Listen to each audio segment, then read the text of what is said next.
like a broken rag, without caring about anything but relieving the pressure on his feet.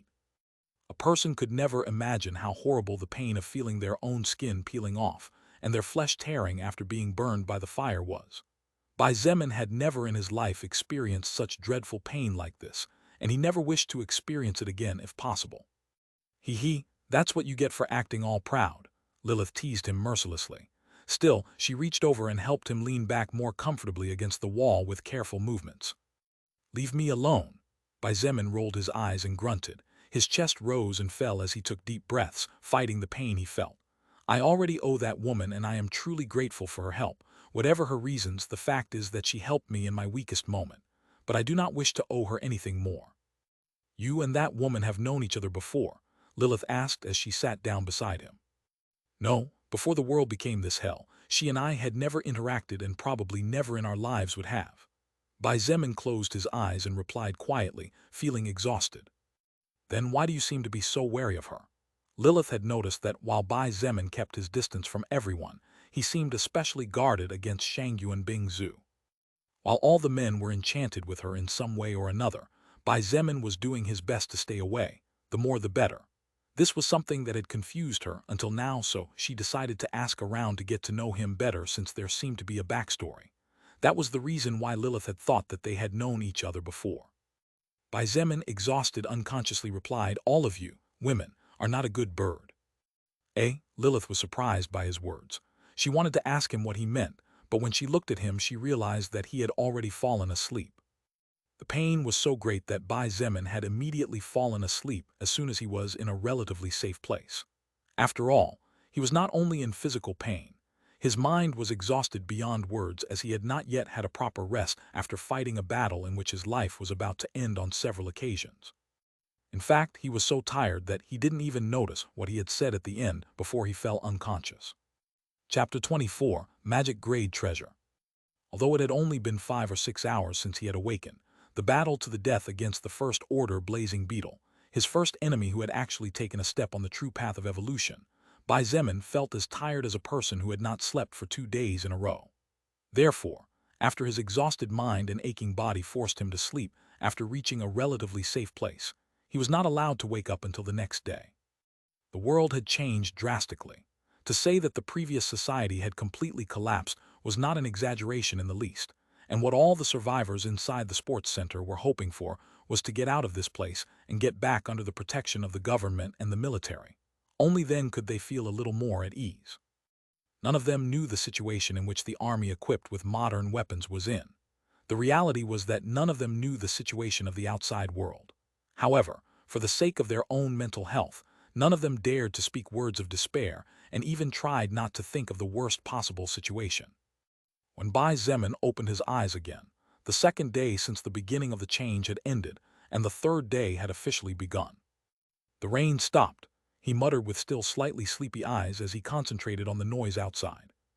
The sound of thunder, the illumination of lightning flashing between the small cracks in the window that the timbers could not cover, as well as the fierce sound of water lashing the world as if it were a punishment from the heavens. It had all stopped. A few hours ago the storm stopped.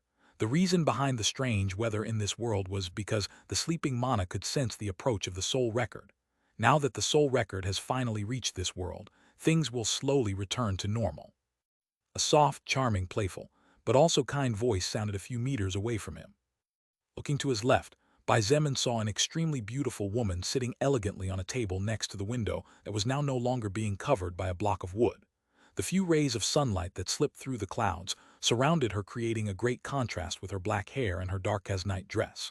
Without a doubt, this was one of the most beautiful scenes he had ever seen in his entire life. Angel, still half asleep, Bai Zemin couldn't help but mutter. "I'm not an angel, I'm a demon." Lilith gave him the most beautiful smile he had ever seen in all his life. "Good morning." Although her smile was beautiful, to Bai Zemin it was extremely dangerous. As if he had received an electric shock, he flinched and looked away as he responded, "Good morning to you too." Lilith's eyes had a strange hint flashing within them. She blinked for a few seconds before shaking her head as if dismissing an idea. "How about your body?" she asked as she approached him with soft steps like a spring breeze. "Now that you mention it." Bai Zemin ignored her as she sat down next to him. He inspected his condition and was pleasantly surprised to find that the wrenching pain he felt yesterday was at least half gone. Although still painful, it was no longer unbearable for him. But what was most surprising was that, after the flesh burned by the beetle's flames fell off, new flesh had begun to grow and skin was slowly forming on the less affected parts. What is this all about?" Bai Zemin was dumbfounded. "Didn't I tell you already?" Lilith didn't know whether to laugh or cry seeing his expression. "Your health is currently several times higher than that of a normal person. If it used to take a person 3 or 4 months to recover from such injuries, you can do it 10 times faster." In fact, with the 90 health points he currently had, his recovery speed was approximately 9 times faster than that of a normal person with no evolution. Cell reproduction, repair of damaged cells, and regeneration of new tissue. Everything was much faster. "At this speed, I only need a couple more days to fully recover." Bai Zemin felt excited and let out a complicated sigh. He felt happy since by recovering quickly he would finally not have to fear. After all, if another monster similar to the first order blazing beetle appeared, with his current physical condition only death would await him. However, in the midst of that happiness, there was a complex emotion as he had finally realized that nothing would be like before. Bai Zemin shook his head softly and looked at Lilith as he stretched out his arms. She raised an eyebrow and teased, "You want me to hug you?" He rolled his eyes and replied, "Give me my damn orbs already." "How do you know?" She looked at him with wide eyes. "Even though I had fallen unconscious at that moment, I know that you won't let go of anything that could help me grow," Bai Zemin said indifferently. "After all, the faster I grow up, the better it will be for you too, right?" "Tisk, you really have no good sense of humor." Lilith clicked her tongue and scolded him while pouting cutely. However, the glint in her eyes was one of mirth, as the smarter he was, the greater the odds of surviving and becoming more powerful. "Here, I'll give them back to you, boring man." She waved her hand, and 3 objects floated towards him before falling gently into his lap. Bai Zemin looked at her with jealousy. He too wanted to wave his hand and make things float easily, but it didn't seem to be something that would happen anytime soon. "Where did you get this?" he asked as he looked at her in confusion. She stretched out her right hand gracefully, and without needing to say anything, Bai Zemin's gaze was drawn to a beautiful gold-colored ring, with silver runes similar to a wedding ring like the ones Earth people wore. "You're engaged," he teased. "Idiot." She rolled her eyes charmingly and replied, "This is a space storage ring. Inside there's a big space where I can save my stuff."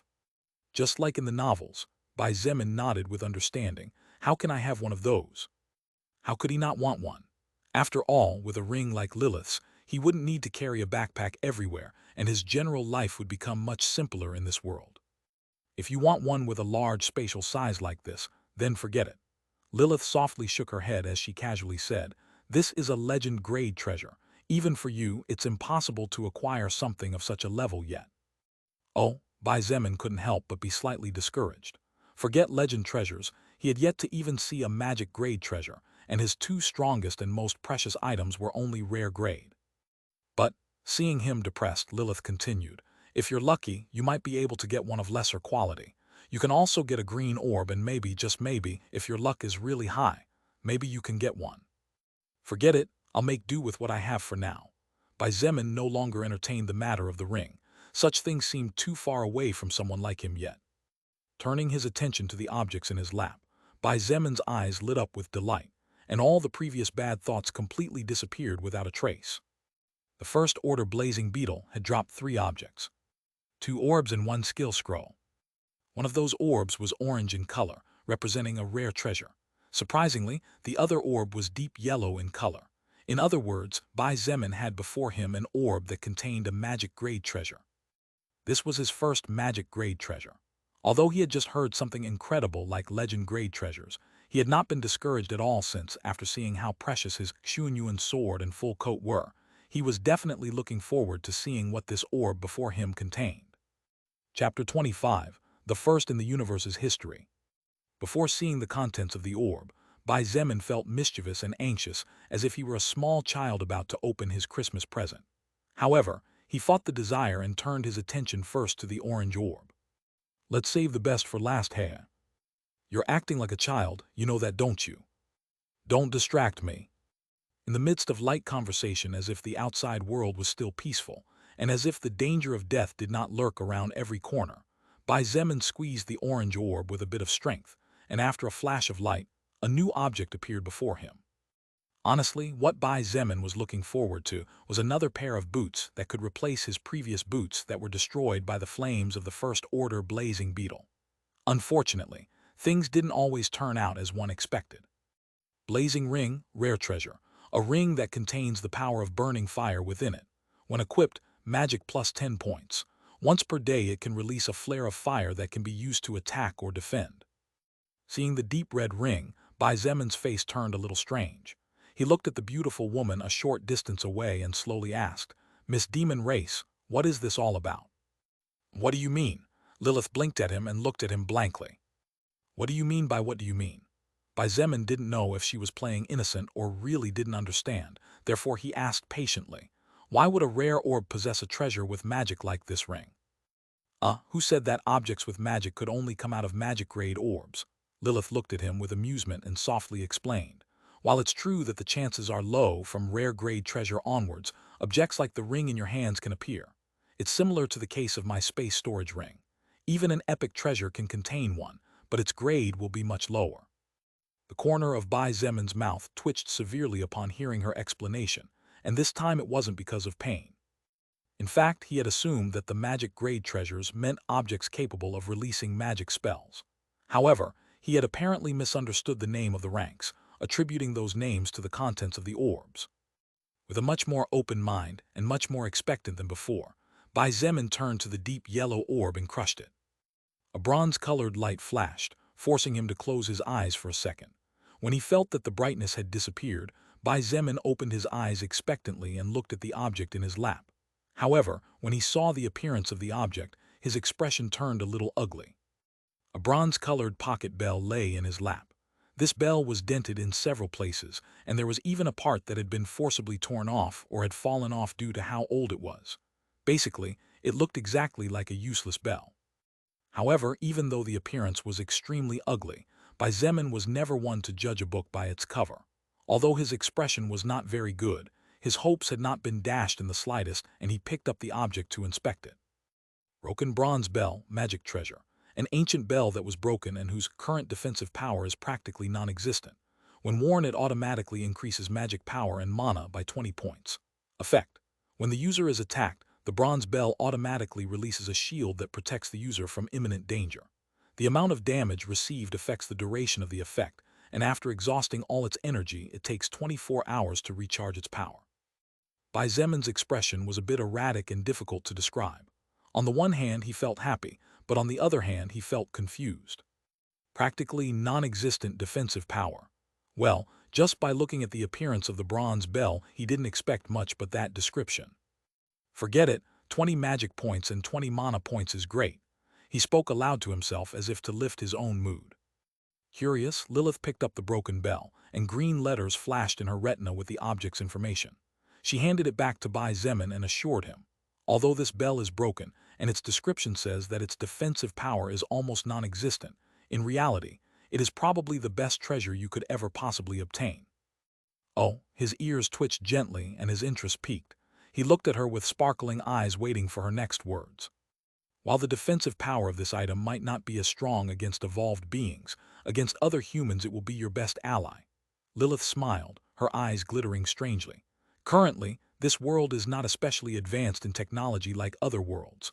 Therefore, it is likely that, forget it, you will see for yourself when the time comes. Although she had not finished her words, Bai Zemin felt that he understood what she meant.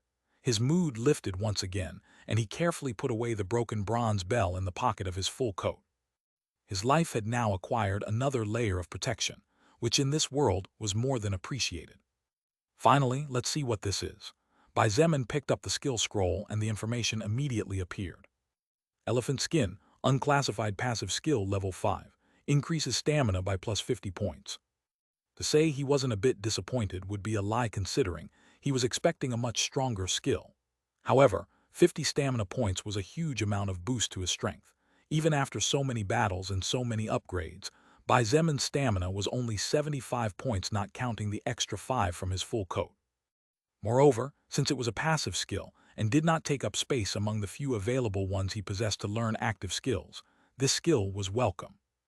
With a thought, the skill scroll disappeared and several particles of gray light entered his body. Deep within his soul, a dull gray rune formed, and Bai Zemin felt his entire body suddenly become much harder and tougher than in the past. However, before he could think of anything else, several green letters flashed across his retina. Evolution requirements fulfilled. Do you wish to evolve Elephant Skin skill to the next level? Whoa, Bai Zemin was dumbfounded. What happened? He hadn't even done anything, and it hadn't even been 2 seconds since he learned the skill, but it could already be evolved to the next level. Lilith, looks like I can evolve a skill, he said in a weird tone. You probably fulfilled some relatively easy requirement. Lilith wasn't sure either. Focus on that skill and look at the evolution requirement to confirm it. Bai Zemin nodded and quickly looked at his newly acquired skill. Elephant Skin, unclassified passive skill level 5. This skill is at its maximum level and can evolve to the next level if the following requirements are met. Stamina stat above 100 points naturally without external support. 125-100. Requirements met. Do you wish to evolve the skill Elephant Skin to the next level? Apparently, each skill had different difficulties to evolve. At least for Bai Zemin, it didn't seem difficult at all to reach 100 points in a stat. However, when he told Lilith the evolution requirement, she didn't know whether to laugh or cry when she said, "You little brat, do you think it's easy for a person of your level to reach and surpass 100 points in stats? While there have been more people who have achieved that, there aren't many. Besides, you are the first living creature I know in the universe's history who is able to evolve a skill so fast." Bai Zemin felt happy at her words, but he did not let that happiness go to his head. While he might be the first to evolve a skill so fast according to Lilith's knowledge, it was just an unclassified passive skill, so Bai Zemin did not believe that his act was something incredible. Of course, Bai Zemin had no idea that Lilith was comparing him to monsters like the God of the Bible that Christians worshipped, or else his thoughts would not be so simple. Chapter 26, Sex Machine. The real reason why Bai Zemin did not feel that such an achievement was a big deal was mainly because he was only evolving an unclassified to first-order skill. It was not as if he was evolving a particularly powerful skill by any stretch of the imagination. Furthermore, while it was true that Bai Zemin's stamina had reached 125 natural points without external support, the reality was that almost half of those points came from the Elephant Skin skill itself. Of course, even with all the aforementioned, the fact that he could achieve so many stamina enhancements in just over 2 days was the real achievement. Lilith had never met or heard of another existence capable of improving so quickly. With a single thought, the Elephant Skin skill began to evolve. The dull gray rune that was engraved deep within Bai Zemin's soul lit up. Countless flashes of lightning flickered from deep within him, and his entire body began to heat up as a strange tickle-like, but not so unbearable feeling was transmitted through every millimeter of his skin.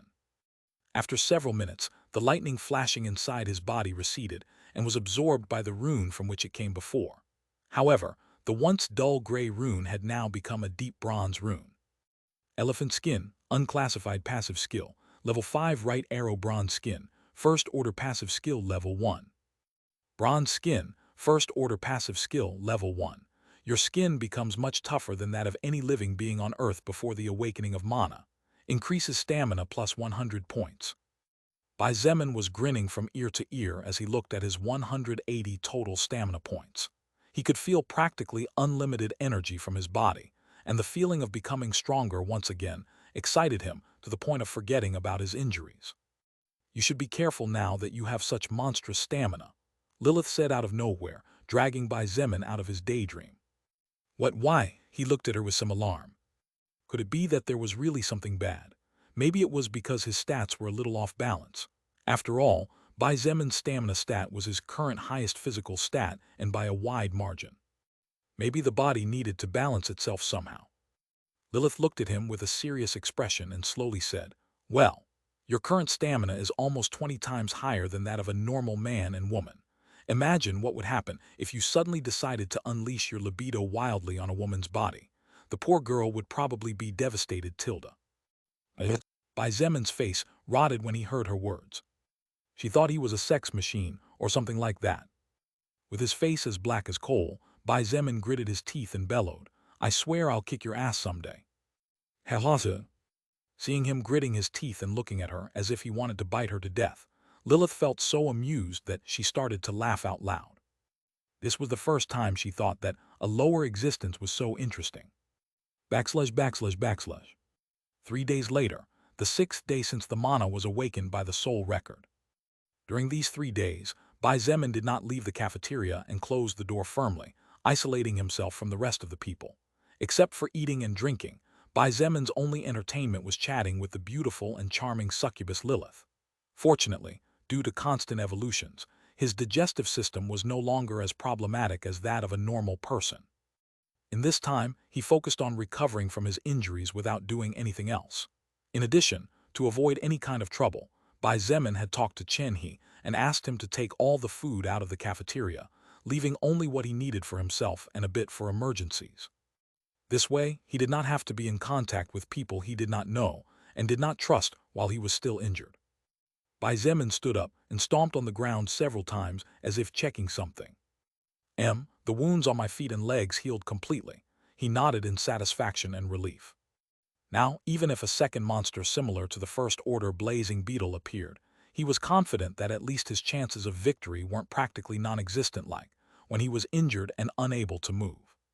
The only problem was that his left wrist was still broken. However, he only needed to use his right hand to wield the Xunyuan sword, so he was temporarily fine. Bai Zemin estimated that he would need at least another 7 days for his wrist bones to fully recover. Although 7 days was quite a long time, and his strength would be affected as a result of not being able to use both hands at the same time.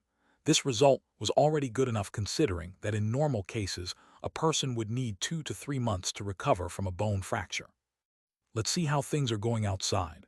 Besides, I have a debt to pay. His eyes flashed coldly as he opened the cafeteria door for the first time in 3 days. When you act mad, you look hot. Lilith, as beautiful and charming as ever, walked behind him as if she was his shadow. ///. Unlike 3 days ago, the mood inside the gymnasium had not improved in any way. On the contrary, the hope of many students and teachers began to flicker.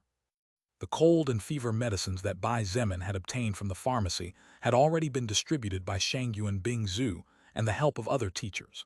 Therefore, those who were sick had improved a lot, and those who were about to get sick were able to avoid illness successfully.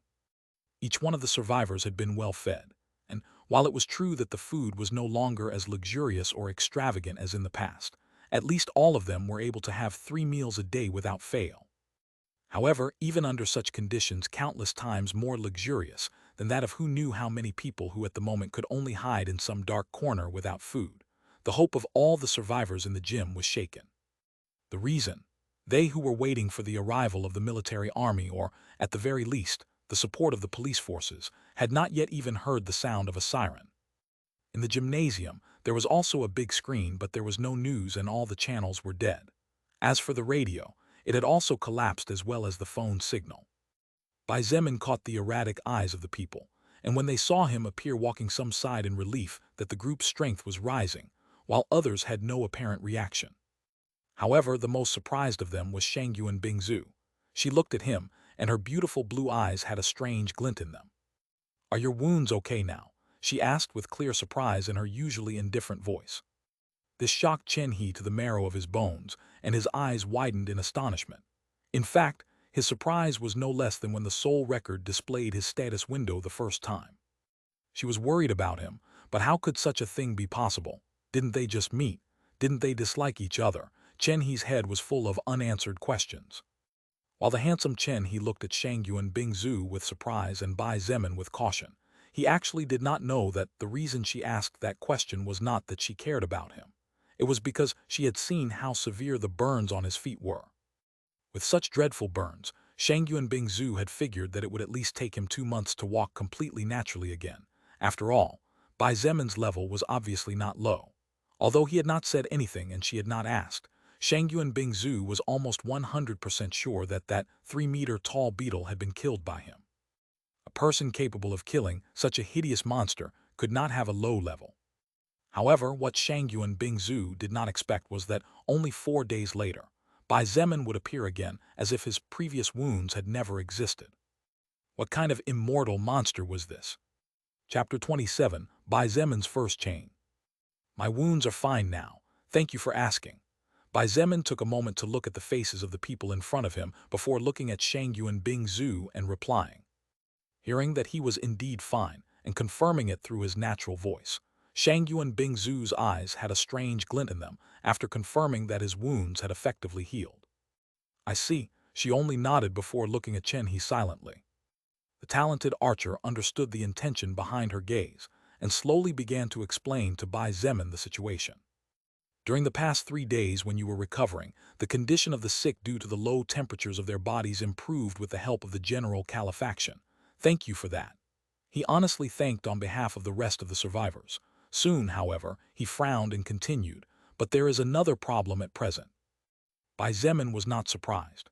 He nodded slightly and finished his words instead. "The food is running low, isn't it?" "That's right." Chen He sighed and scratched his head in frustration. "Currently, because we didn't want to make the situation any worse than it already is, we let everyone eat their fill. The problem is that now the reserved food finally ran out. We can only last until tomorrow." Liang Peng, who had been silent with his big hammer, interrupted. "Then why don't we just go get some more? Those zombies are slow as hell, and those dogs and cats may be fast, but they're too dumb. I don't think we'll have a problem if we all move together.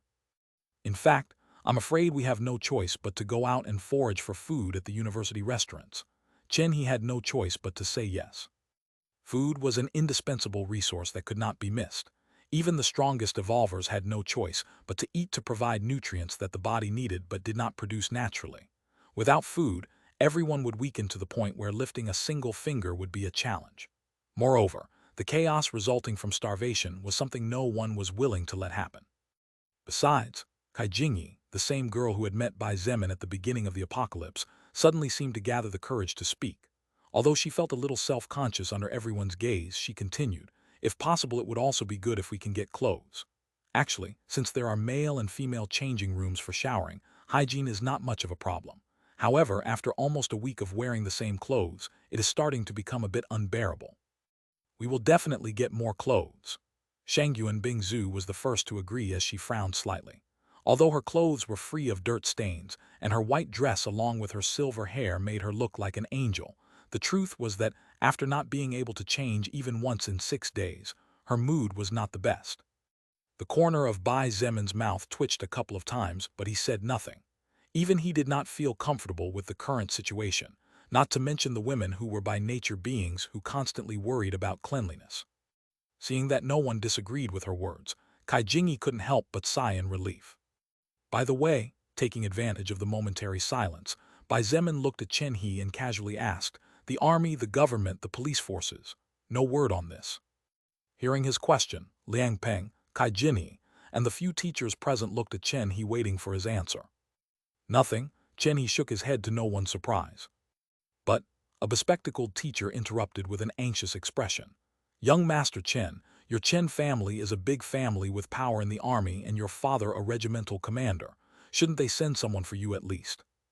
Bai Zemin couldn't help but raise an eyebrow. Family with military backing, regimental commander. He hadn't expected Chen He to have such a background. To think that this handsome guy's father was actually a veteran soldier with military rank colonel. Bai Zemin had a strange glint, and his gaze could not help but shift slightly towards Shangyuan Bingzu. Then, her background should be similar or superior to Chen He's. Chen He's face changed slightly but soon returned to normal. He looked at Shangyuan Bingzu for a moment before sighing. Indeed, I was hoping that my family would get here soon, but apparently the situation is far worse than we all thought. How can that be possible? The teacher who had spoken earlier looked desperate and his face lost all color. If even an important person like Chen He had been practically abandoned to his fate by his own family, how could they, people with no real backing, expect support from the government or the army? It was nothing but wishful thinking. They all looked desperate for a moment. The only two people whose expression remained unchanged were the indifferent Shangyuan Bingzu and Liang Peng, who was casually looking around. Even Bai Zemin's expression turned a bit ugly, not because of the lack of military or governmental response, but because of his family. The worse the situation was outside, the less likely it was that his family would survive amidst such chaos. They have to be okay. No matter what, definitely nothing could happen to them. Bai Zemin clenched his fists, ignoring the pain in his left hand. Every time he thought about his family, his heart squeezed hard as if a giant stone was pressing down on it. However, no matter how much he wanted to see them and run out to find them, he couldn't do that. As strong as he was, Bai Zemin did not know what kind of dangers dwelled outside this place, and he was not arrogant enough to believe that his strength was enough to overcome them all. Then let's go find the food we can, Bai Zemin said coldly. His tone of voice lacked emotion. However, there should be some changes from now on. Everyone looked at him in surprise, noticing the change in his eyes, and his indifferent voice seemed to hold a higher weight than in the past. While Bai Zemin was previously indifferent, his current indifference contained several degrees of coldness that was not there before. What do you mean?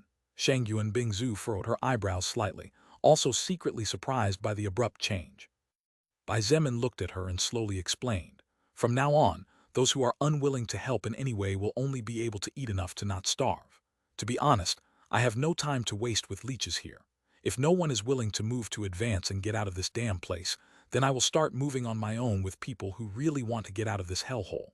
But I definitely won't get dragged down by anyone. Lilith, who was visible only to Bai Zemin, stood silently beside him. When she heard his words, her eyes glittered and a silent smile rose on her lips. From a certain point of view, it could be said that this was the first major change in Bai Zemin after the world had changed. He had already saved many people out of kindness, but if they wanted to keep him using that kindness, then he would abandon them without even a second thought. To him, his family was everything. As long as he had such an impulse, then he would not be held back by anything. Lilith's only worry was that if Bai Zemin's family did not survive, it was probable that he would not be able to rally a motive to fight for. Therefore, she had to think of countermeasures. No matter what, she couldn't just let him fall in this place. Wait a moment. Liang Peng raised his voice and looked at Bai Zemin with wide eyes. Are you crazy? Bai Zemin casually looked him up and down before looking him in the eyes and asking coldly, and you are what? My previous words were not a question. What I said is what will happen, whether you like it or not. You don't have a choice here. Chapter 28, Cowardice and Courage. Bai Zemin's words stunned everyone present. Regardless of whether they were teachers or students, the people able to participate in this small meeting and express their opinions stared straight ahead with blank expressions. Shangyuan Bingzu frowned and suddenly felt that there was something wrong with this situation. Her brain was like a supercomputer, remembering what had just happened, and soon her eyes flashed softly as if she had finally understood everything. Chen He, who always had a calm expression on his face, could not help but gasp in a breath of cold air as he looked at Bai Zemin as if he was an unidentified alien. Until now, although the time they spent together was not much, Chen He had identified Bai Zemin as a person who enjoyed loneliness more than the company of others and was usually quite calm. Therefore, Now that he saw him go crazy and say such arrogant words, he did not know how to react. Moreover, Chen had seen how terrifying Liang Peng's strength was during the first day of the apocalypse after the arrival of the soul record to this world. A single blow from his hammer was enough to turn a zombie's body into a pile of meat paste. What arrogance, brat! Liang Peng's eyes opened as wide as those of an enraged bull. His beard quivered, and he looked at Bai Zemin as if he was going to jump on him at any moment. Liang Peng had seen Bai Zemin's speed back then when he decapitated zombies. Although he was fast, Liang Peng believed that at such a distance he only needed to stretch out a hand to crush him like an ant. Such was the confidence in his physical strength. Bai Zemin's eyes flashed with a hint of coldness as he looked at the man who was like a small giant. His current mood was gloomy to say the least. As if that wasn't enough, his left hand was still hurting, his family might be suffering from hunger or who knows what kind of hardship. Since this person does not understand in a good way and words could not reach him, a bit of pain might make him understand the meaning of the word terror. Bai Zemin took a step forward and was about to make his move when a cold but beautiful voice stopped him. Okay, let's do as you say. Everyone looked at Shangyu and Bingzu in surprise and disbelief. Even Bai Zemin himself was surprised that this woman agreed with his words so easily and without argument. Bingzu, are you sure of what you're saying? Chen He looked at his childhood friend in shock. It was no secret to anyone that he had been in love with her for years. Therefore, he knew very well that she was an intelligent woman. However, he did not understand why she had accepted such an idea that was clearly not good at the moment. Shangyu and Bingzu gently shook her head but did not explain anything. Among those present, only she had noticed that Bai Zemin's mood was on the floor, and if it wasn't for her interrupting just in time, it was likely that things would have gotten out of hand. Right now, the last thing they needed were internal battles. While I agree with what you said, I need you to explain better what you have in mind. Otherwise no one will accept such a wild idea like that. Shangyu and Bingzu looked at Bai Zemin indifferently and slowly explained. At this point, everyone's mood is not good. The situation of the unknown world is getting worse and worse. If we suddenly tell them that their meals will be cut off, no one will accept it willingly. Bai Zemin looked at her and took a deep breath to calm down a bit before speaking slowly. Of course, what I want is not for everyone to suddenly have the courage to fight. I know something like that is illogical. Noticing that things had calmed down, the teachers present, Kai Jingyi, and Chen He secretly let out a sigh of relief. As for Liang Peng, he only snorted and remained silent as he listened to what Bai Zemin had to say about it. Shangyu and Bingzu nodded and indicated with her eyes for him to continue explaining his idea. If Bai Zemin had asked everyone to fight in order to eat, then even if the strength of the group fell she would have no choice but to ask him to left alone. After all, very few people were willing to risk their lives, and the human mentality had not yet completely changed to adapt to the new world. Bai Zemin continued, my idea is simple. After we find food, the students and teachers who are unable to fight will carry it. In addition, when we look for clothes or other useful items, these people will also help. I also think it would be good to get some beds. In short, whatever is logistical support and does not require risking life and death, all those who want to eat their fill should cooperate. After a moment of silence, the handsome Chen He was the first to open his mouth.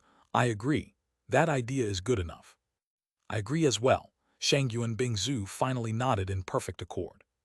In the end, everyone accepted Bai Zemin's suggestion.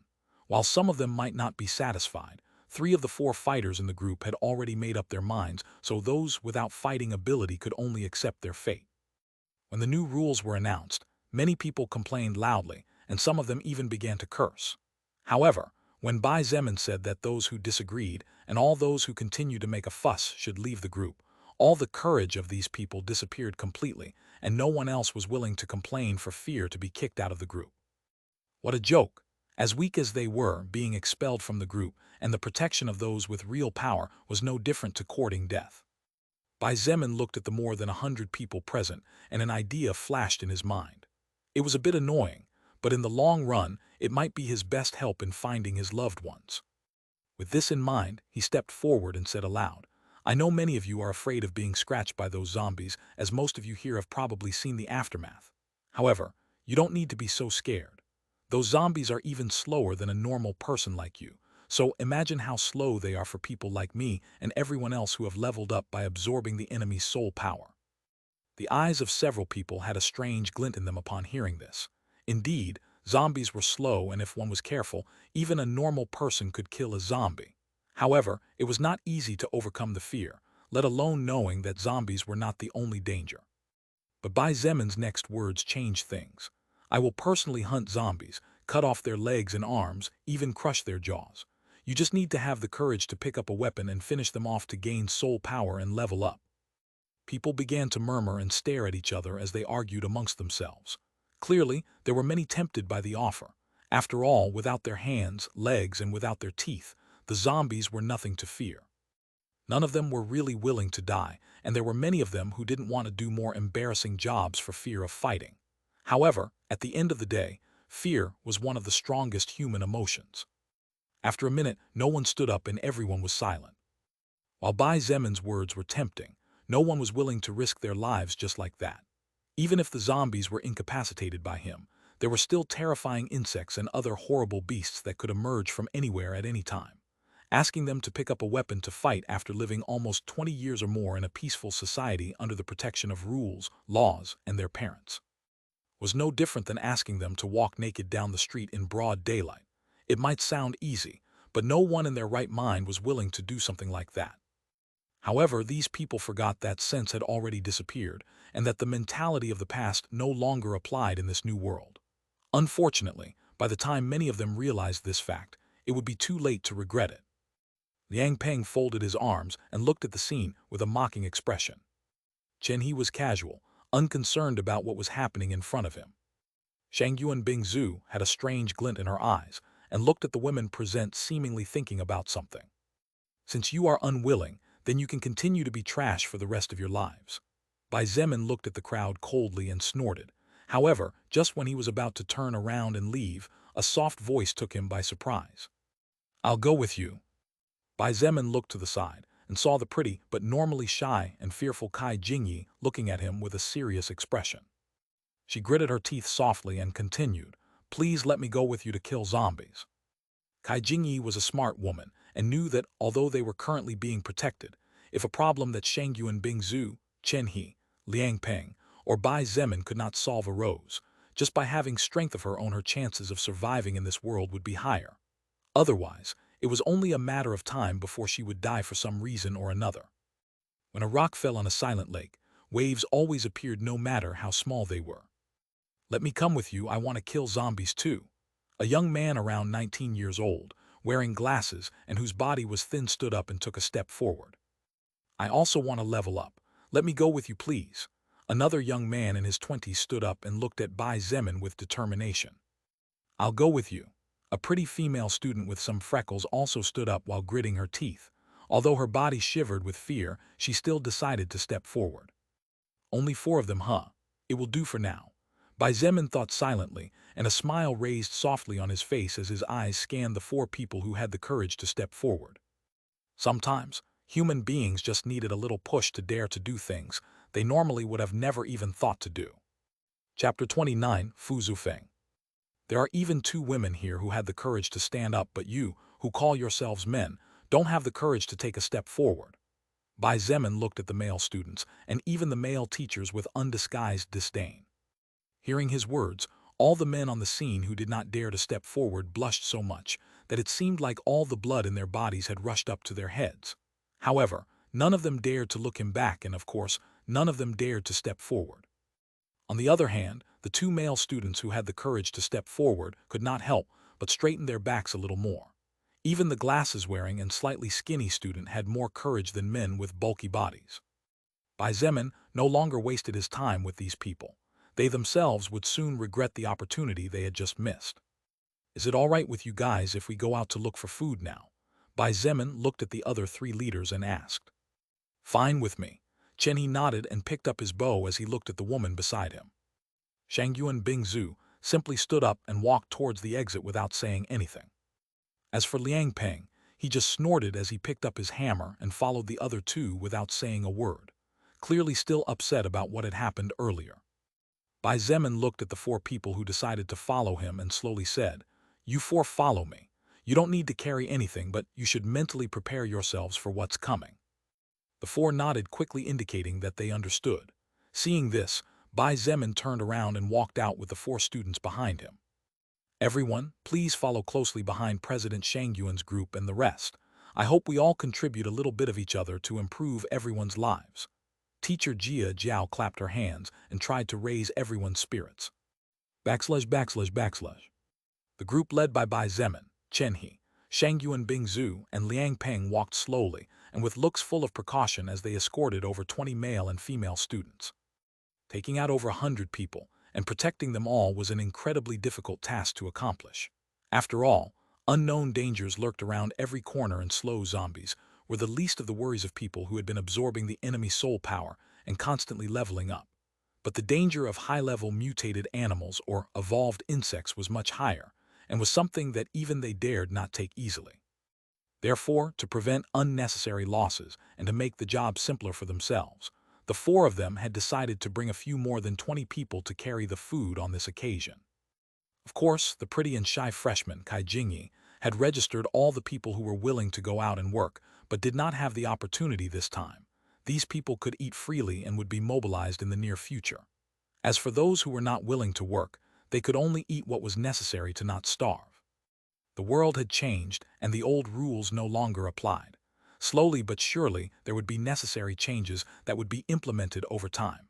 This was only the first of many more to come.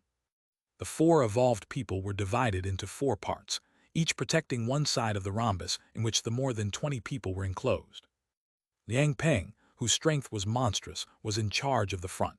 When the zombies approached, he would charge forward and needed only a swing of his hammer to turn that zombie into a bloody mess.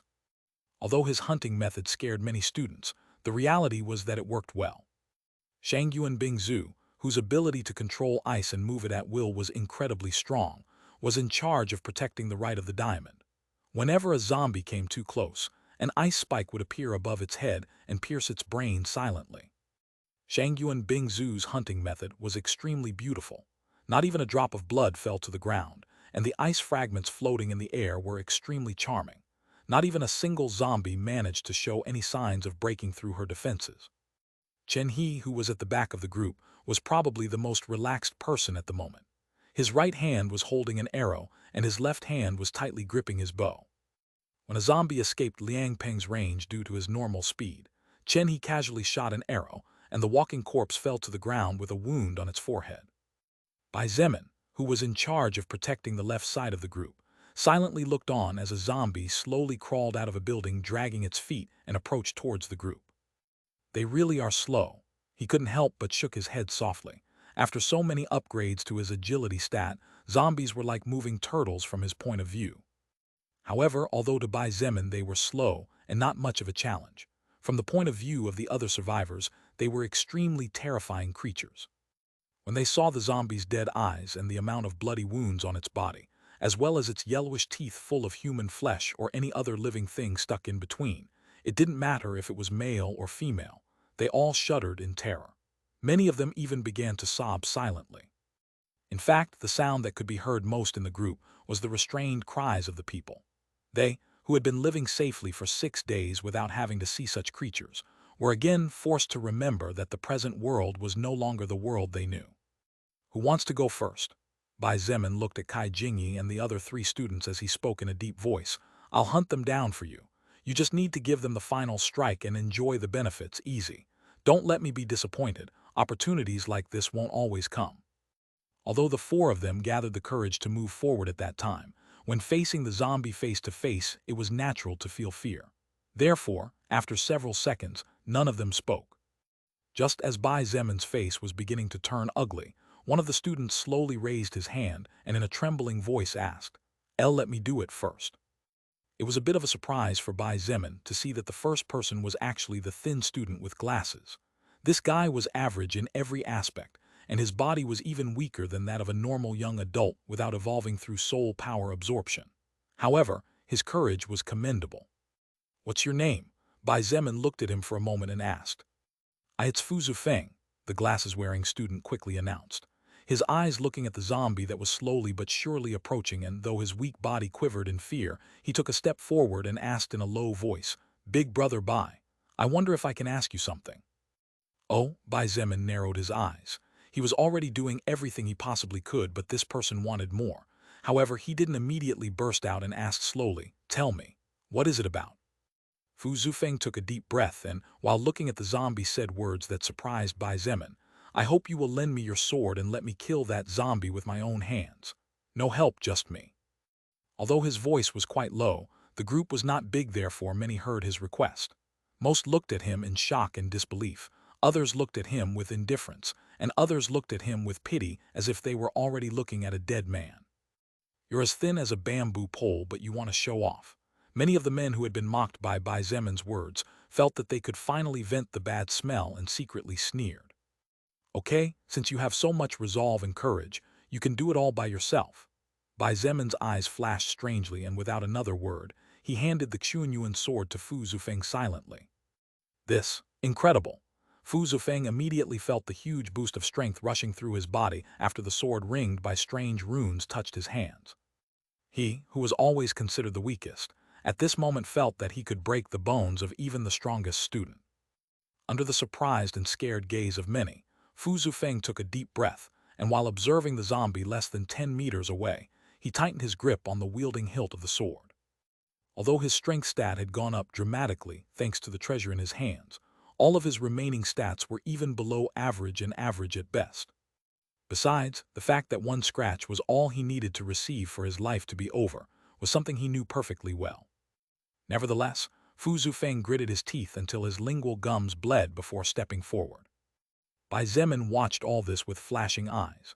He was going to give the sword to the 4 students after hunting the zombies, but Fu Zufeng's request was something he did not expect. Chapter 30, Mind Manipulator. Was Fu Zufeng scared? Of course, he was obviously scared. However, he fought against the panic and forcibly suppressed his instincts to retreat. His whole body, every cell seemed to be begging him not to do so, and to step back where he knew he would be protected. Fu Zufeng could feel the stares of the other survivors prickling his back. Pity, mockery, disdain, wonder, disbelief, surprise, and many other looks with different meanings. However, he endured. The reason he endured all this, in reality, it was a very simple reason, and for many, it might not be anything special. The only thing he wanted was to be able to raise his head at least once in his life. Since he was young, due to his weak constitution, and as a consequence of his below-average appearance, he was always ridiculed in different ways. Fu Zufeng, who came from a hard-working family, also wanted his parents to be proud of him. Now that the world had changed, he longed to be able to change his life, and if they were still alive, to be able to give his parents a source of security on which they could rely in times of need. Now that a powerful person like Bai Zemin had stretched out a helping hand to him, Fu Zufeng was willing to do anything to hold on to it. As the zombie slowly approached, Fu Zufeng could feel his legs trembling. Still, he too advanced slowly and began to circle around the zombie, studying the creature's movements carefully. Due to Bai Zemin's actions, the whole group had no choice but to stop momentarily, and everyone's attention had been focused on what was happening on the left side of the small human rhombus. "And now what?" Liang Peng asked in frustration as he surveyed the scene.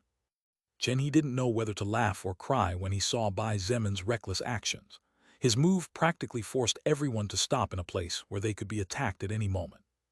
However, the only person present other than Bai Zemin himself who knew the reason why he was so calm was Shangyuan Bingzu.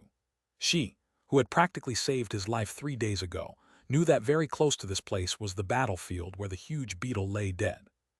All the dangerous creatures nearby had been crushed by the beetle, decapitated by Bai Zemin, or had their brains crushed and frozen by Shangyuan Bingzu herself.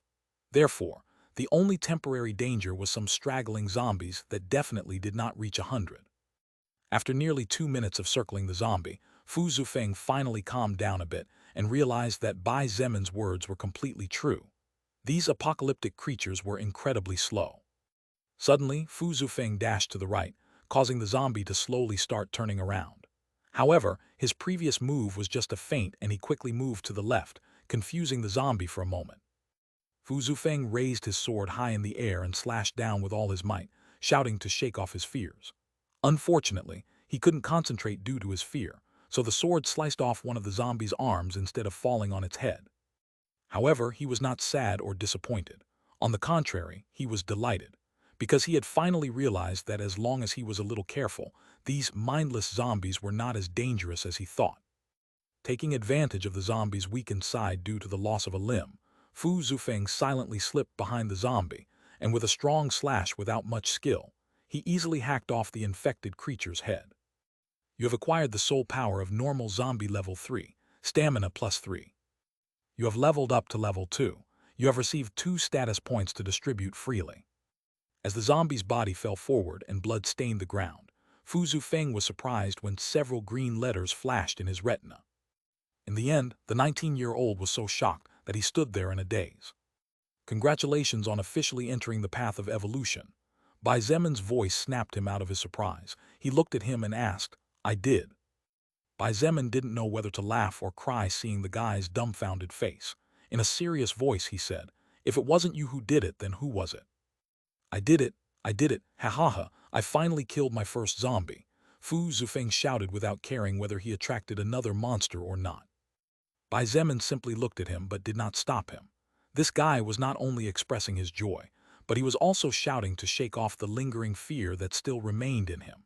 After all, it wasn't easy to step forward to battle against death when you know that someone else was willing to do it for you. Moreover, none of those present mocked Fu Zufeng's childish attitude. On the contrary, they all looked at him with astonishment and disbelief, while the looks of ridicule and disdain were long gone. Fu Zufeng suddenly ran forward and picked up a white scroll that had fallen from the zombie.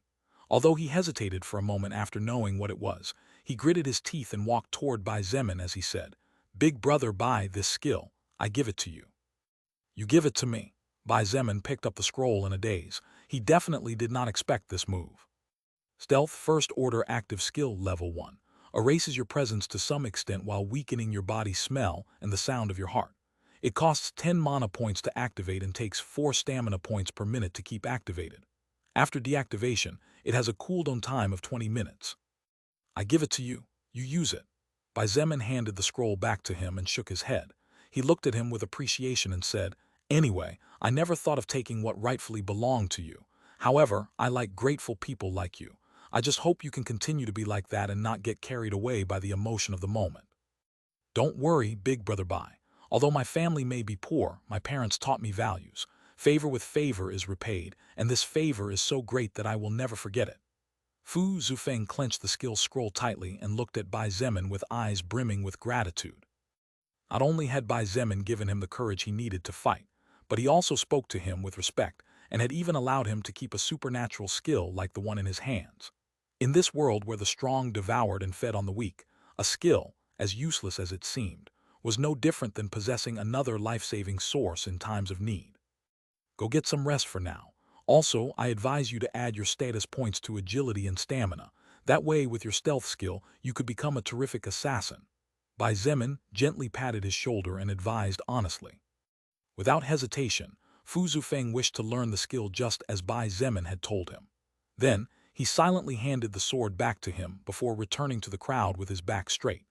Those who had previously glared at him now did not dare to stare at him for more than a second before looking away. Now that his initial fear was gone, as long as Fu Zufeng maintained that courage, and as long as he was on good terms with one of the 4 main leaders of this group, his strength would only increase more and more. No one was foolish enough to look for trouble where there was none against such a person. You're a mind manipulator, Tilda, Lilith sneered beside him. However, even though it seemed like she was mocking, her eyes glittered with appreciation as she said, Inflict fear first, then embarrass him with your previous talk to push them forward, finally give him power and respect. Kaya Tilda Little Zemin, big sister loves you more and more. Bai Zemin smiled slightly before turning around and walking back. Indeed, Lilith was right. What he was doing was manipulation. Right now, Bai Zemin might be much stronger than most. However, even he was not able to fight against thousands of zombies. His stamina would be drained sooner no matter how high it was. Therefore, he urgently needed people able to follow him willingly, people able to become his sword. Lilith was also delighted that Bai Zemin had understood this so soon. After all, even she herself was not invincible, let alone he who had barely taken his first steps in this new world of evolution and death. Besides, Bai Zemin's move also suited what Lilith needed and was a first step to what she hoped he could one day become. The group of people soon left the corpse of the zombie decapitated by Fu Zufeng. their first of many to come. Other zombies appeared along the way, but all were appropriately dealt with by the main fighters, placating some of the survivors' fear. Soon, however, they saw several buildings collapsed and crushed as if an earthquake had struck the earth during the night, and their gazes were filled with horror and shock. What kind of creature could do such a thing? Survivors were apprehensive about moving forward, and many could not help but stop in fear of what lay ahead. Chapter 31: Soulstone. Not to mention the powerless survivors. Even Chen He and Liang Peng had changes in their expressions when they saw the debris of different sizes scattered everywhere. The entire place looked as if several bombs had blown up the foundations of nearby buildings and demolished them in the process. What happened here? Chen He muttered, dumbfounded. Although his words were uttered unconsciously, everyone heard him clearly due to how awfully quiet the atmosphere was. No need to worry. Bai Zemin broke the silence and continued to move forward. No need to worry. Chen He looked at Bai Zemin's back and wondered if this person had gone crazy. If there was no need to worry about this, then what were they going to worry about? However, another person spoke up just then. Let's continue. It should be fine. Shangyuan Bingzu gently shook her head and also slowly moved forward. Chen He did not know what to say. His childhood friend had also gone crazy. Since the world changed, Shangyuan Bingzu's attitude had changed a little compared to his memories. This was something confused for the talented archer. Actually, it wasn't that she had changed. Shangyuan Bingzu was simply adapting to the new world and learning the new rules for survival. Simple as that. Being forced by the fighters who protected both sides of the diamond, Chen He and Liang Peng had no choice but to move forward. As a consequence, all the survivors were forced to walk whether they wanted to or not. After all, they could not survive alone as they lacked the power to do so. /////. My God. What is that creepy thing? Beetle? How can there be such a big beetle? When the group of more than 20 people arrived at the place where the body of the First Order blazing beetle lay inert, it didn't matter if it was Chen He and Liang Peng or if it was a powerless survivor. They all gasped and took a step back. Seeing the creature's body that was over 3 meters tall and looked similar to a small flesh building, they were all shocked beyond words. Moreover, when they looked at that mighty horn and its long legs, they all felt as if their hair stood on end just imagining having to face something like that.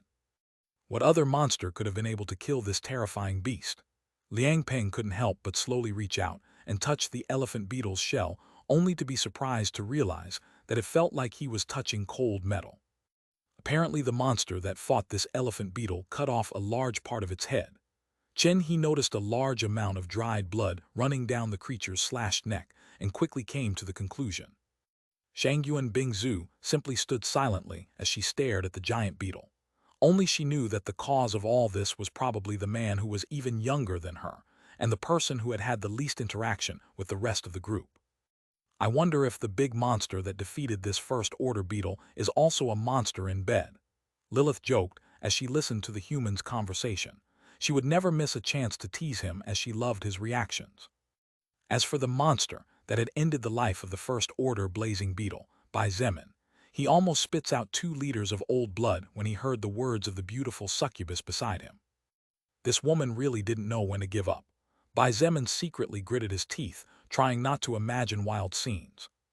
Ignoring everyone's gaze and not caring about their comments, he walked towards the head of the giant elephant beetle and jumped approximately 3 meters with a loud stomp. Seeing this scene, everyone was amazed and astonished.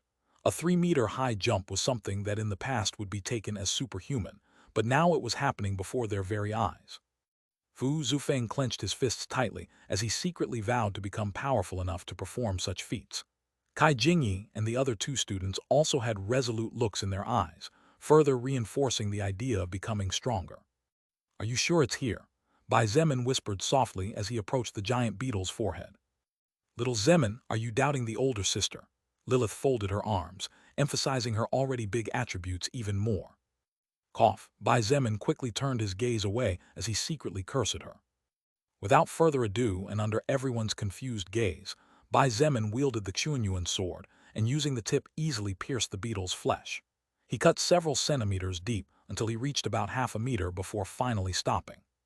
Bai Zemin stuck his right arm in as he put the sword down for a moment and rummaged around before finally pulling his now blood-filled arm back out.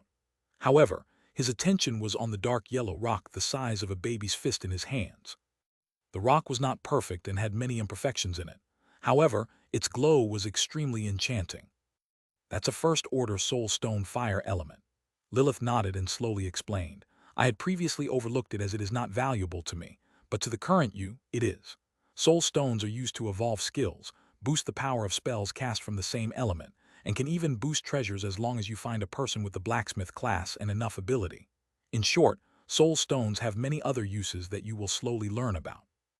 Bai Zemin's eyes glittered when he heard her words.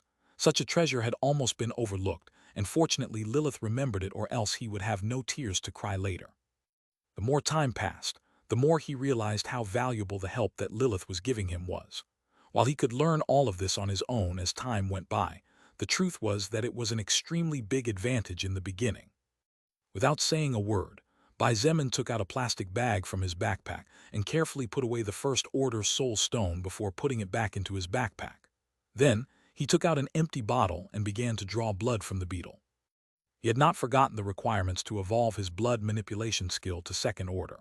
It was so difficult to defeat the first-order blazing beetle, and his life was close to ending on so many occasions that Bai Zemin couldn't even imagine defeating 9 other similar or more powerful creatures. Worse yet, he also needed to defeat a second-order monster. One step at a time, Bai Zemin sighed as he continued his work. While everyone was dumbfounded, Shangyuan Bingzu's beautiful eyes glittered, and without saying a word to anyone, she walked away from the group. Bingzu, where are you going? Chen He called out to her but was completely ignored.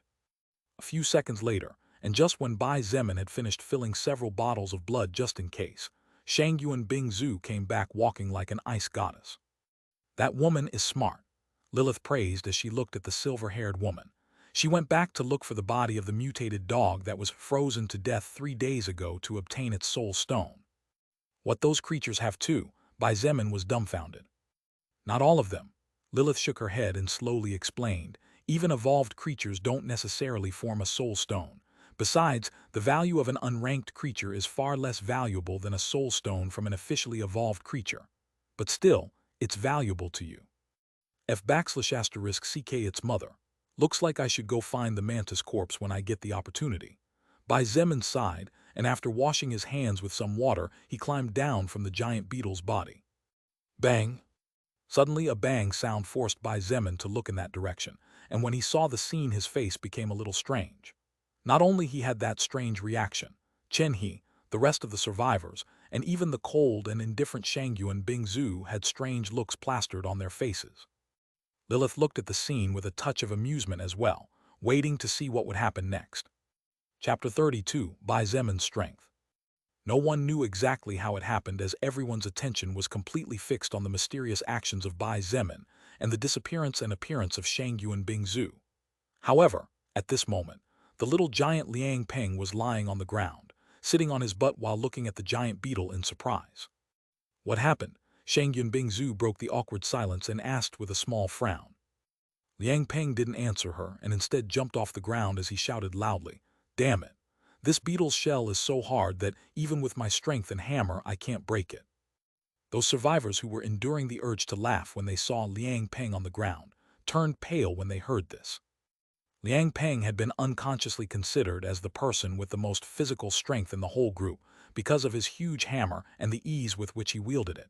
However, as one of the strongest in the group, even he could not break through this beetle's defenses. What did it mean not to be able to break through the enemy's defenses? It meant that, in the event of a battle, it was only a matter of time before he would have to retreat in defeat or be killed.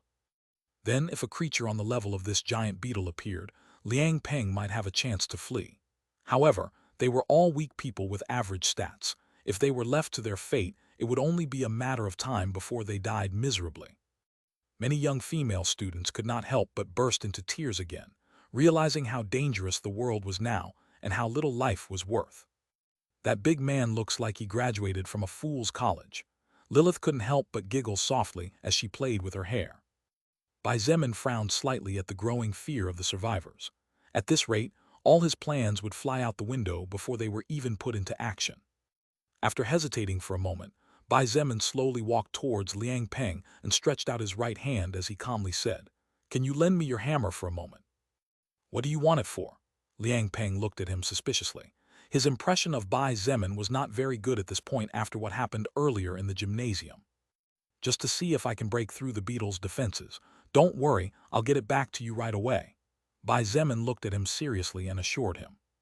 Liang Peng looked at him as if he was an idiot and was about to say something when suddenly an idea flashed in his mind.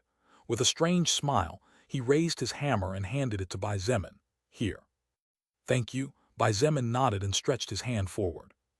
When Bai Zemin's hand came into contact with the hammer's handle, Liang Peng scoffed and released his grip. However, the scene of Bai Zemin being sent to the ground by the weight of the hammer did not happen, unlike what Liang Peng was imagining in his mind. Look, Bai Zemin can also hold Liang Peng's big hammer. Not only that, he's doing it with one hand. Some people began to whisper softly amidst the sound of sobbing. Chen He also blinked in surprise at Bai Zemin's physical strength. On the other hand, Shang Yuan Bingzu's blue eyes flashed as if she had finally confirmed her earlier theory. Skull-breaking hammer, normal treasure. A hammer over 2 meters long created with a metal called adium. It weighs 300 kilograms and is capable of crushing a medium-sized vehicle with ease if its wielder has enough power to wield it. When equipped, plus 20 strength. The hammer was bright blue in color, and while it brought the same amount of strength as Bai Zemin's Chunyuan sword, it was obvious from reading the description and seeing the difficulties of lifting the hammer that his sword was superior in every aspect. Bai Zemin took a big step forward as he lifted the hammer with his single healthy hand, and after raising his right arm above his head with the hammer pointing towards the sky, his 85 strength points fully burst out as he smashed with all his power downwards. The weight of the hammer together with Bai Zemin's total strength being equivalent to almost 9 normal people before the evolution caused a loud bang as a result of the sudden movement. Boom! After a loud boom and a small shockwave, several students could not help but fall to the ground as they lost their balance when the ground beneath their feet shook from the great weight of the weapon and the force with which it was used. Everyone could not help but suck in a breath of cold air at the thought of what would happen if that strike landed on them. Wouldn't they be crushed into meat paste? Forget about them, even a normal house would collapse. Bai Zemin looked at the cracks in the giant elephant beetle's shell and nodded seemingly satisfied. He turned to look at Liang Peng, who was stunned looking at the cracked shell, and said casually, "It really is tough. It looks like I can't break it. Here, thanks for your hammer." After picking up the hammer, Liang Peng couldn't help but reach over and touch the place where Bai Zemin had just banged. Crack, crack, bang. As if that was all that was necessary, when Liang Peng's hand came in contact with the shell, over 50 centimeters of the shell dropped to the ground, revealing the flesh and bloody cracks inside. This wasn't Bai Zemin supposed to be an evolved agility type. Besides, his strength is even superior to Liang Peng's. Chen He was dumbfounded as he looked at the ground split by the weight of the beetle, the weight of the hammer, and the heavy blow Bai Zemin had just made. Who knows, even I haven't shown everything yet. Come, an idea occurred to me. Shang Yuan Bingzu shook her head slightly before walking towards Bai Zemin and Liang Peng. I guess everyone hides their own secrets. Chen He nodded. He followed Shang Yuan Bingzu, and as he looked at her back he couldn't help but think under his breath, although I wish you trusted me enough to not have secrets. Then, Bai Zemin looked at Shang Yuan Bingzu and said with a somewhat surprised tone, "You want us to use the beetle meat as food?" Shang Yuan Bingzu nodded indifferently and continued, "The energy called mana empowers the living beings in the world. Then, it is likely that the giant beetle's meat also contains some remaining mana. I assume that the probabilities that it is beneficial to the human body are high, and it is also a good source of food." Apart from the 4 main leaders, Kaijini was also present as she had demonstrated good ideas during the early days of the evolutionary apocalypse. Meanwhile, the other survivors were inside the pharmacy looking for and storing as much medicine and medical utility simple to move. In this world where unwanted surprises awaited in every corner, it was unlikely that social order would be established soon, and the laboratories in charge of producing medicine would not be in operation either. Therefore, it was best to get as much as possible now that they had the opportunity to do so. I think it's a good idea, Chen He agreed without hesitation. Bai Zemin secretly sneered. As Shang Yuan Bingzu's suitor, it was natural for Chen He to agree with whatever she said. Liang Peng and Kai Jingyi also agreed with her suggestion. Not only could they obtain a source of food, but they could also fortify the body by consuming the monster's meat. After all, the reason for the apocalypse was not a virus. The reason why everything changed was caused by the mana. After some discussion, the 5 people finally came to the conclusion that they should first secure the surroundings and get some tools to take care of the elephant beetle's flesh. In the meantime, the monster's body could only stay here. No one was worried about the meat suddenly going bad because, as an energy booster, the mana was doing a good job. 30 minutes later, the group left the practically collapsed area and continued advancing in a northwesterly direction. Although there was still medicine left in the pharmacy, there were 2 survivors carrying 2 big backpacks each and some plastic bags full of all kinds of medicines. The next point the group was aiming for was a nearby restaurant in search of food, being this place not only the closest, but also the one that was relatively less ringed by buildings in comparison, facilitating the vision of the surroundings, mobility, and preventing them from being trapped in case a large group of zombies appeared without warning. /////. Inside a 3-story building that used to hold classes in the past, 2 people were hiding next to the window looking out at the restaurant 50 meters distant. This building that had previously been used to hold classes had now become a hellhole.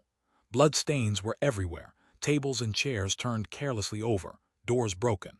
The whole place was as if a hurricane had swept through it during the night, and the only 2 people alive were these 2 hidden people. 3 days had passed since the last time they had eaten something, and finally, hunger was beginning to overcome their sense of fear. Chapter 33, Arrogant and Vicious Kaio Long Part 1. He Yuhen, are you sure you want to do this?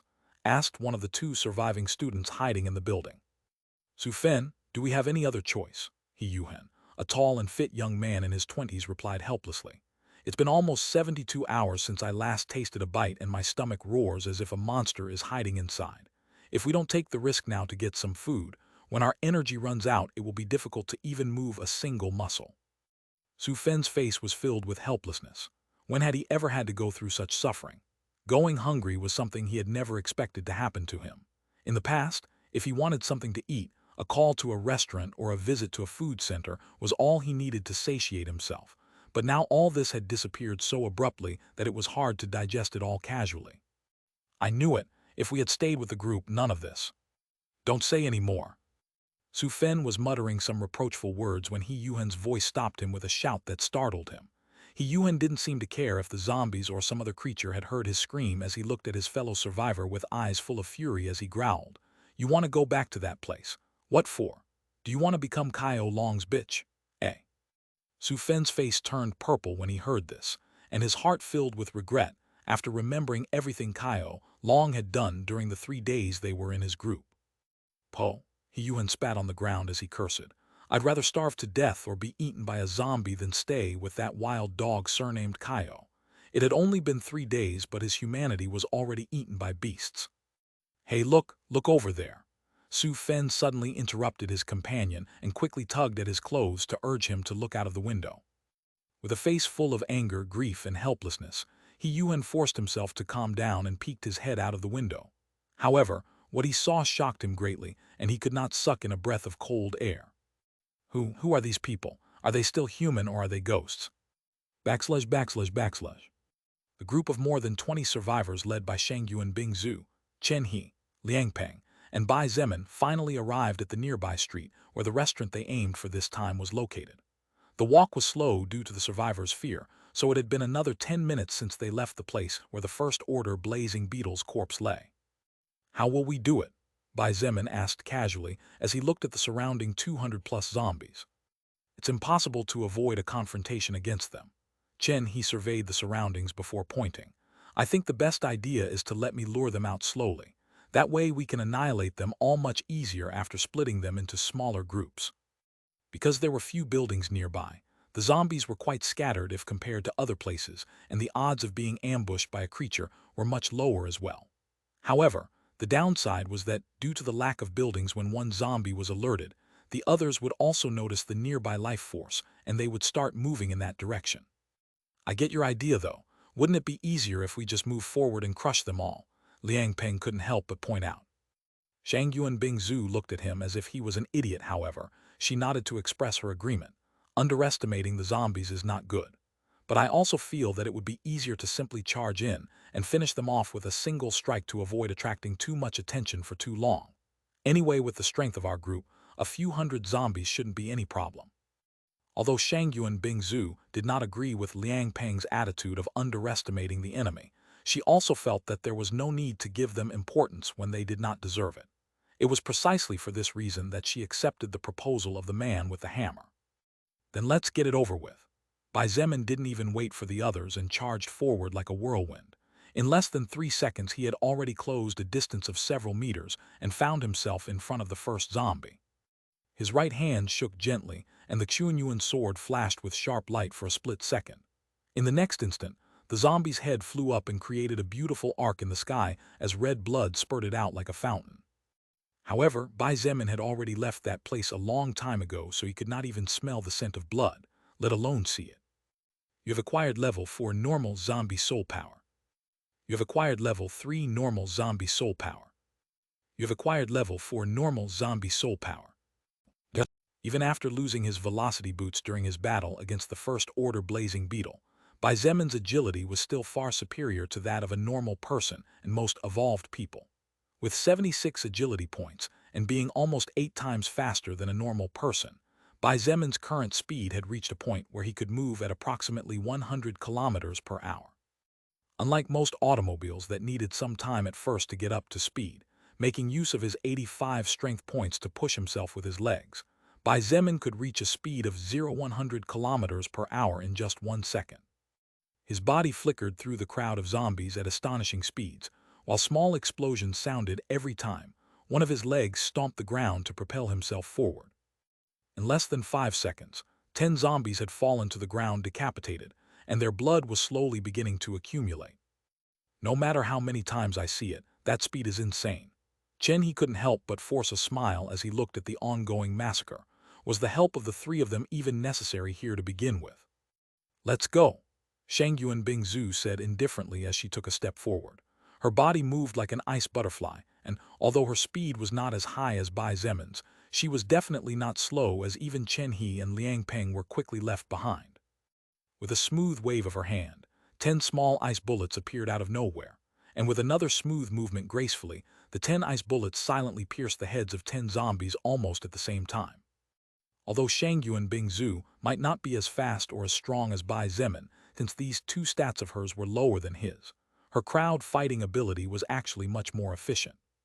While it was true that Bai Zemin was not using his blood manipulation skill, the reality was that Shangyuan Bingzu's ice bullet penetration ability was much higher. In addition, her control over mana was truly spectacular. Therefore, when she joined the battle, she had soon claimed the first place in kill count, with Bai Zemin following closely behind. Chen He sighed before drawing 3 arrows from the quiver on his back and placing them in his bow. With a simple pull and release of the bowstring, the 3 arrows soared through the skies like dragons and found themselves hitting 3 different targets at exactly the same time. The next instant, another 3 arrows shot out, and 3 more zombies fell lifeless with an arrow stuck exactly in the middle of their foreheads. Although his killing speed was not as high in comparison to Shangyuan Bingzu, it was only slightly lower than the speed at which Bai Zemin, without using any skills, cleared enemies. Chen He's skill was professional sniper, and as long as he had the necessary weapon, even a fly 2 kilometers away could not escape his shots. Liang Peng snorted and seemed to take the zombie clearing as a competition. With a fierce growl, his body suddenly swelled up and several parts of the clothes he was wearing cracked. Bang! With a mighty stomp that left a crack in the ground beneath his feet, Liang Peng made use of his monstrous strength to boost himself forward, and with a ferocious blow, a zombie was smashed to pieces as flesh and blood splattered everywhere. With another heavy stomp, his body moved in a straight line towards the next target. The survivors, who had quietly stood by Chen He, who was constantly shooting arrows while Fu Zufeng hurriedly picked them up, looked at the scene unfolding before their eyes with fervor and hope. Being part of a group with 4 such powerful evolved ones, and with others rising in the near future, the chances of survival were undoubtedly much higher, and the lifestyle they could lead would undoubtedly be a lot better than those without power. Of course, with the new rules in place today, they all knew that they had to work hard to get a better living. But as long as they didn't have to fight a zombie or any other creature, it was okay for them to do any job. That was precisely why these survivors had the courage to go out to carry the food. Chapter 34, Arrogant and Vicious Kaio Long Part 2. After about 5 minutes, all the zombies, even the farthest one in sight, had been completely annihilated by the group of 4. Bai Zemin looked on indifferently as the blood of over 200 zombies had accumulated to form a large pool of blood. Although his expression was casual, several thoughts flickered in his mind as he looked at his own status window. The battle had lasted only a few minutes, but Bai Zemin had consumed 5 stamina points. While it was true that 5 points were not much compared to his 180 total points, the reality was that this small scuffle against the zombies had made Bai Zemin realize even more that even if he was strong, he had not reached the point of being able to take on an army of inexhaustible creatures that knew neither the meaning of the word fear nor the meaning of the word pain. A few hundred zombies was fine, but if there were several thousand of them, then even Bai Zemin himself would have no choice but to retreat before his stamina was completely consumed, or else he would end up becoming zombie food. Liang Peng was panting slightly. Obviously his stamina stats were not particularly high, and he had probably consumed even more than Bai Zemin, whose body had evolved steadily and more evenly. Jenny was picking up some arrows while rubbing his fingers softly, seemingly numb. Moreover, his chest was rising and falling smoothly. Even if he hadn't had to run all over the place, the optimal concentration he had to exert to shoot 3 arrows at the same time with total accuracy was not a simple thing, and the pressure was immense for him. As for Shangyuan Bingzu, she was as indifferent as ever, and it was simply impossible to know what was going through her mind. Soon, the group of survivors entered the restaurant and began to inspect what they could and could not take. As they passed by the blood-filled corpses, the smell of iron assaulted their nostrils, and many of them had to be supported by others in order to move forward as their legs had softened to the point where they could fall to the ground at any moment. Backslash, backslash, backslash. What do we do? Su Fen whispered quietly as he looked out the window of the small building. Yuhen was silent for more than a minute before finally saying somewhat hesitantly, I think we should try to contact them. What? And what if they also end up being just like Kaio Long and abuse of their power? Su Fen didn't seem very willing. Although he had previously asked what to do, he actually hoped not to have to leave this place. Fear and the things he had seen over the past week had turned Su Fen into a frightened person who would rather starve to death than take the slightest risk. Yuan also hesitated a little when he heard this. However, he shook his head and said resolutely, No, I don't think they are the same as that bitch surnamed Kaio. The president of the student association Shangyuan Bingzu was with them, and she is known for her impartiality. Besides, as a woman, she definitely won't allow such atrocious acts like Kaio Long committed to happen before her.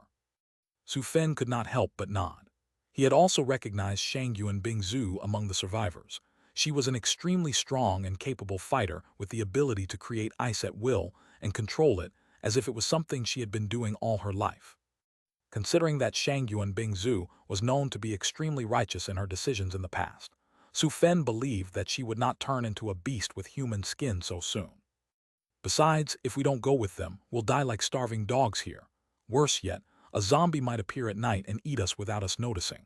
Yuan shook his head and slowly stood up, fighting the dizziness that struck him as a result of not having eaten anything for 3 whole days. Seeing him walk towards the door, Su Fen gritted his teeth before standing up and following closely behind. Backslash, backslash, backslash. The group of more than 20 survivors found plenty of food in the restaurant. The only unfortunate thing was that most of the food was not durable, as canned food was not particularly popular here. Even so, over 30 kg of rice, noodles, flour, and other miscellaneous items were found that did not need any particular care except to be kept away from moisture. This type of food could last a long time without too much specific care, which was a good thing. Apart from plain food, they also found white meat and red meat, but because the gymnasium's refrigerator was not particularly large, they could only take a few kilos before they had to leave the rest there, since defrosted meat would not last long before going bad anyway. After filling approximately 60 backpacks with all kinds of food and drink, the group that had found enough food to feed 100 people for at least another 2 weeks was about to leave when 2 people came into view. Other survivors. Chenny was surprised and moved forward. However, before he could go too far, Shangyuan Bingzu stopped him and gestured for him to stay in his place. She looked at the 2 people cautiously and asked, My name is Shangyuan Bingzu. May I know who you are? Sh Shangyuan President. My name is Yuhan, a 3rd-year student. Yuhan could not help but stammer nervously before introducing himself.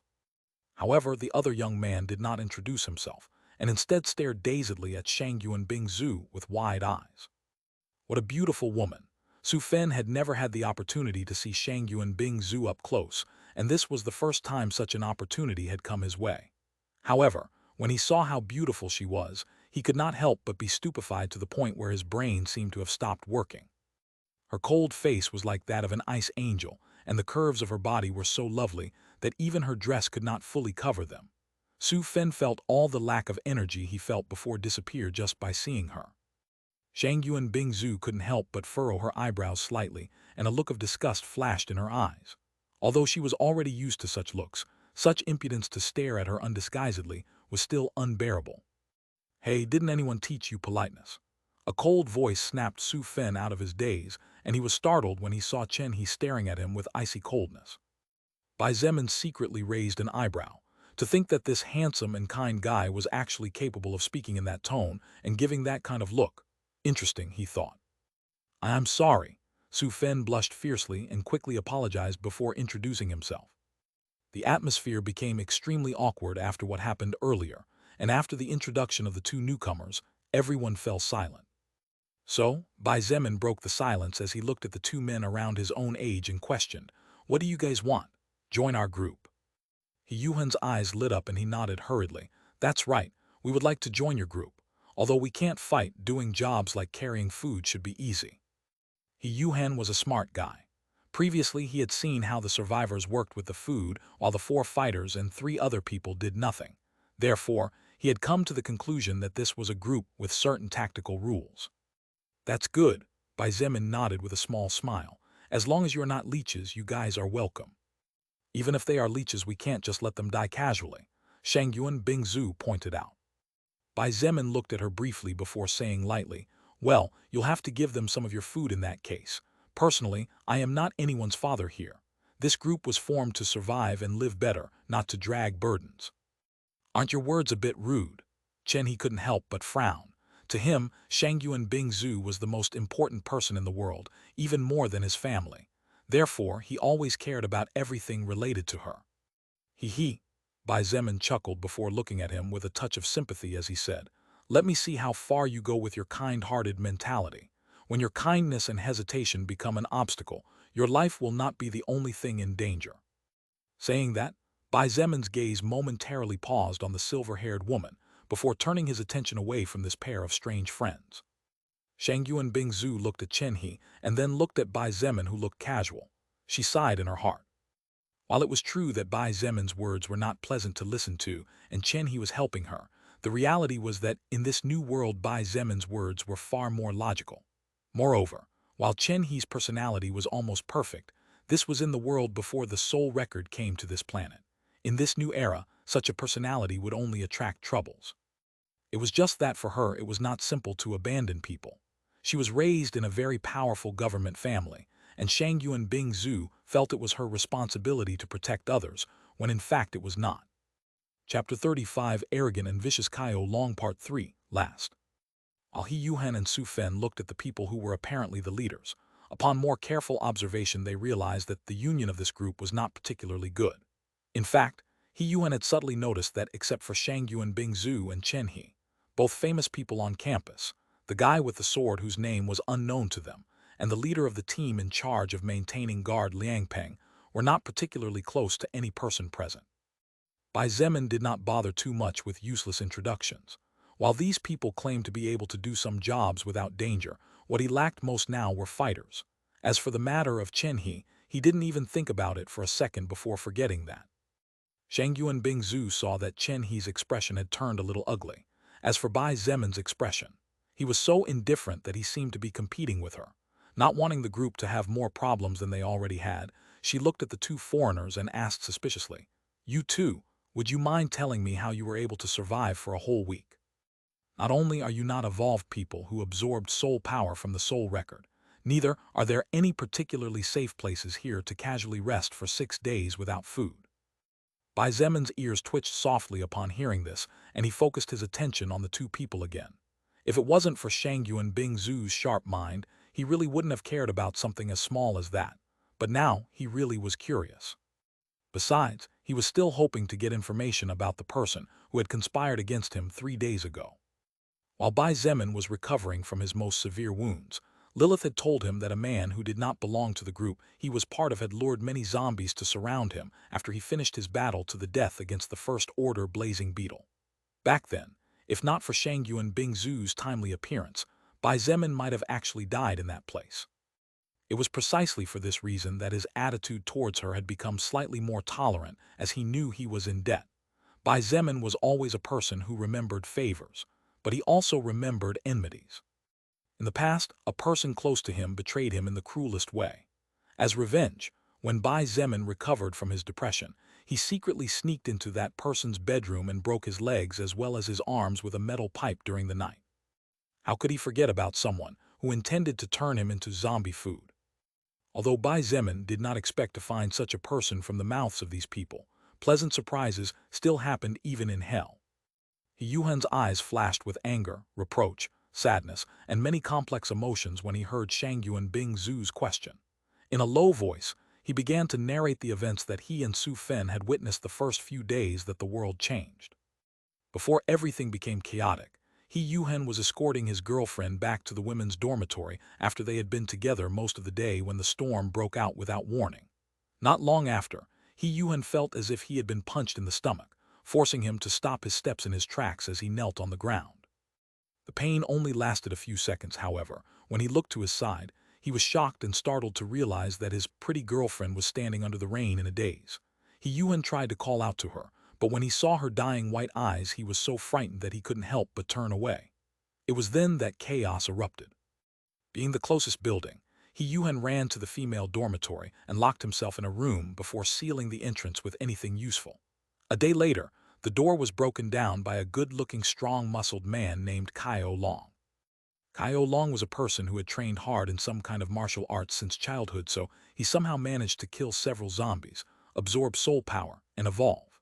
However, his lucky break came when he encountered two high-level mutated dogs seriously injured after fighting each other. Taking the opportunity, Kaio Long killed both mutated dogs and directly evolved to level 15. However, Kaio Long was actually a cruel snake who hid his fangs behind his facade of a handsome man. After gaining power, he understood and accepted very quickly that the world and the rules of the past were no longer valid. The only valid rule in this new world was that all rules were written by whoever had the strongest fist. Having understood the whole situation, Kaio Long showed outstanding adaptability. However, he also unleashed all his darkest desires without caring about anything but enjoying the new life. Within his group, Kaio Long had forced everyone to call him king. As king, Kaio Long naturally had his own harem, which was composed of a total of 8 beautiful female students and 2 beautiful female teachers.